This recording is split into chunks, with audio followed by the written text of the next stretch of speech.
আপনারা দেখছেন ঠিক আলিয়া মাদ্রাসার যে হল রয়েছে আল্লামা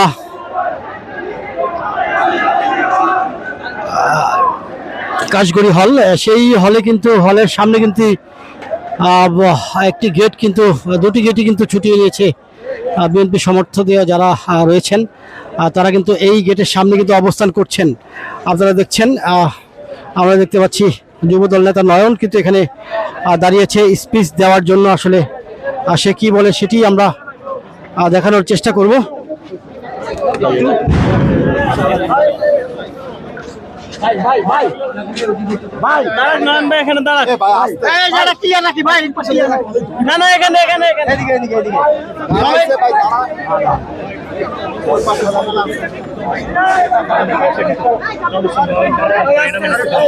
আমরা দেখছি যে যুবদল নেতা নয়ন কিন্তু এখানে দাঁড়িয়েছেন। তিনি আসলে এই দৃশ্যগুলো অবলোকন করছেন যে আসলে কি ঘটছে ভিতরে। এখানে কিন্তু ছাত্র শিবিরের যেই আলিয়া মাদ্রাসার ভিতরে যারা রয়েছে তারা কিন্তু অলরেডি একটার পর একটা কিন্তু বোম কিন্তু তারা ফুটিয়ে যাচ্ছে। তিনি কিন্তু এই মুহূর্তে স্পিচ দিচ্ছেন। জাতীয়তাবাদী যুবদল ঢাকা মহানগর দক্ষিণের সংগ্রামী আহ্বায়ক খন্দকার এনামুল হক এনাম,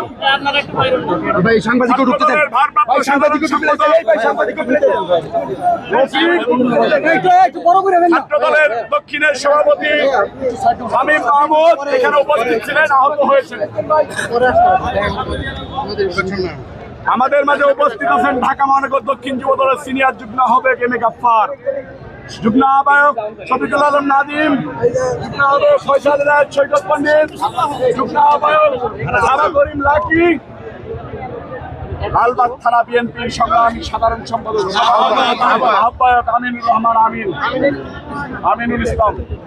আমাদের মাঝে উপস্থিত আছেন ছাত্রদলের সহসভাপতি শাফিক, ছাত্রদলের যুগ্ম সাধারণ সম্পাদক ফারুক হোসেন, ছাত্রদলের সহসভাপতি মঞ্জুর আলম রিয়াজ, সাবেক নেতৃবৃন্দ যুবদল ঢাকা মহানগর দক্ষিণ।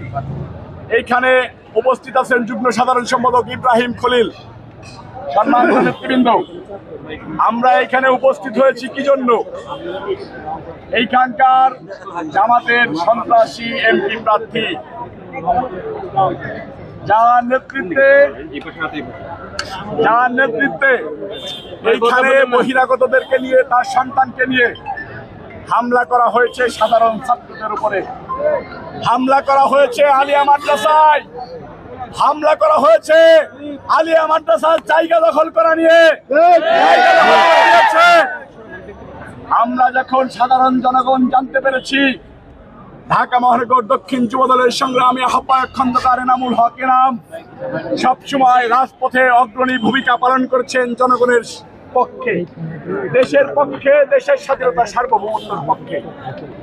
খন্দকার এনাম রবিউল ইসলাম নয়ন দেশের স্বাধীনতা সার্বভৌমত্ব রক্ষার জন্য নিজেদের জীবন দিতে প্রস্তুত এবং তাদের কর্মী বাহিনীও জীবন দিতে প্রস্তুত। নির্বাহী কমিটির সভাপতি আব্দুল মুনায়েম মুন্না, সাধারণ সম্পাদক নুরুল ইসলাম নয়ন নির্দেশ প্রদান করেছে ঢাকা মহানগর দক্ষিণের ভিতরে কোনো প্রকার কোনো সন্ত্রাসী কর্মকাণ্ড চলতে দেওয়া হবে না। সেটা ধারাবাহিকতায় আমরা এখানে এসেছি। আপনারা মিডিয়ার লোক দেখেছেন প্রশাসনের সামনে শিবিরালারা বোম নিক্ষেপ করতেছে, গুলি বর্ষণ করতেছে, দেশীয় অস্ত্র দিয়ে সাধারণ ছাত্র সাধারণ মানুষের উপরে হত্যার উদ্দেশ্যে হামলা করতেছে। খন্দকার এনামের নেতৃত্বে আমরা এখানে উপস্থিত হয়েছি। এই পর্যায়ে আপনাদেরকে ধন্যবাদ জানিয়ে বক্তব্য রাখবেন ঢাকা মহানগর দক্ষিণ যুবদলের সংগ্রামী আহ্বায়ক খন্দকার এনামুল হক এনাম। শিক্ষার্থীদের মনোরঞ্জন করবেন, আপনি উস্কাইতেছেন, এই জায়গায় গ্যাঞ্জাম চলতেছে।